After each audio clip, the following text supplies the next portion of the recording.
सत्संग का लाभ। किसी नगर में एक बूढ़ा चोर रहता था। 16 वर्षीय उसका एक लड़का भी था। चोर जब ज्यादा बूढ़ा हो गया तो अपने बेटे को चोरी की विद्या सिखाने लगा। कुछ ही दिनों में वह लड़का चोरी विद्या में प्रवीण हो गया। दोनों बाप बेटा आराम से जीवन व्यतीत करने लगे। एक दिन चोर ने अपने बेटे से कहा, देखो बेटा, साधु संतों की बात कभी नहीं सुननी चाहिए। अगर कहीं कोई महात्मा उपदेश देता हो तो अपने कानों में उंगली डालकर वहां से भाग जाना, समझे? बेटा बोला, हाँ, समझ गया। एक दिन लड़के ने सोचा, क्यों न आज राजा के घर पर ही हाथ साफ कर दूं। ऐसा सोचकर उधर ही चल पड़ा। थोड़ी दूर जाने के बाद उसने देखा कि रास्ते में बगल में कुछ लोग एकत्र होकर खड़े हैं। उसने एक आते हुए व्यक्ति से पूछा, उस स्थान पर इतने लोग क्यों एकत्र हुए हैं? उस आदमी ने उत्तर दिया, वहाँ एक महात्मा उपदेश दे रहे हैं। उद्धरण चिन्ह। यह सुनकर उसका माथा ठनका। इसका उपदेश नहीं सुनूंगा, ऐसा सोचकर अपने कानों में उंगली डालकर वह वहां से भाग निकला। जैसे ही वह भीड़ के निकट पहुंचा, एक पत्थर से ठोकर लगी और वह गिर गया। उस समय महात्मा जी कह रहे थे, कभी झूठ नहीं बोलना चाहिए। जिसका नमक खाए उसका कभी बुरा नहीं सोचना चाहिए। ऐसा करने वाले को भगवान सदा सुखी बनाए रखते हैं। ये दो बातें उसके कान में पड़ी।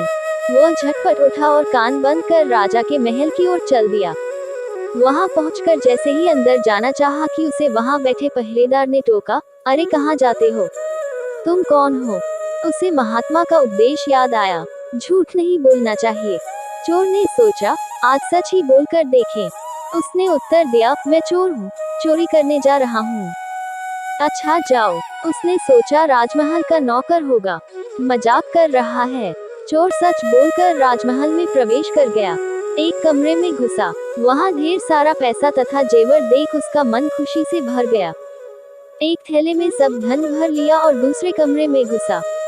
वहां रसोई घर था। अनेक प्रकार का भोजन वहां रखा था। वह खाना खाने लगा। खाना खाने के बाद वह थैला उठाकर चलने लगा कि तभी फिर महात्मा का उपदेश याद आया, जिसका नमक खाओ उसका बुरा मत सोचो।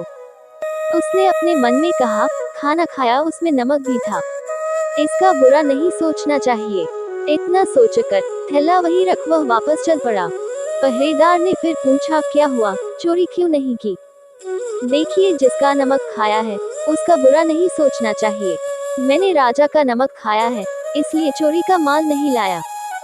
वही रसोई घर में छोड़ आया। इतना कहकर वह वहां से चल पड़ा। उधर रसोई ने शोर मचाया, पकड़ो पकड़ो, चोर भागा जा रहा है। पहरेदार ने चोर को पकड़कर दरबार में उपस्थित किया। राजा के पूछने पर उसने बताया कि एक महात्मा के द्वारा दिए गए उपदेश के मुताबिक मैंने पहरेदार के पूछने पर अपने को चोर बताया, क्योंकि मैं चोरी करने आया था।